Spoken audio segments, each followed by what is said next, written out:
প্রভু নারদ মুনি চলে গেছেন, গোবিন্দ যন্ত্রণায় চিৎকার করছে।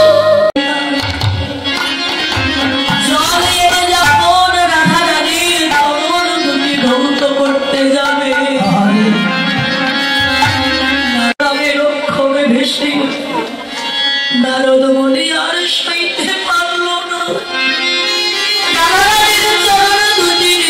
জড়াই ধরে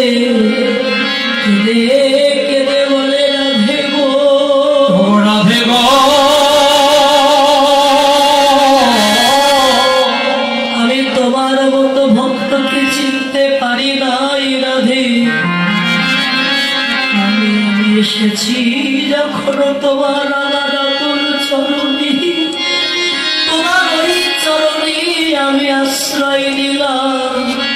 আমি কানাল বলে যেন ওই চরণ ছাড়া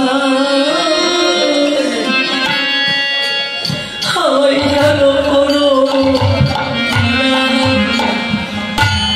আমার চারা।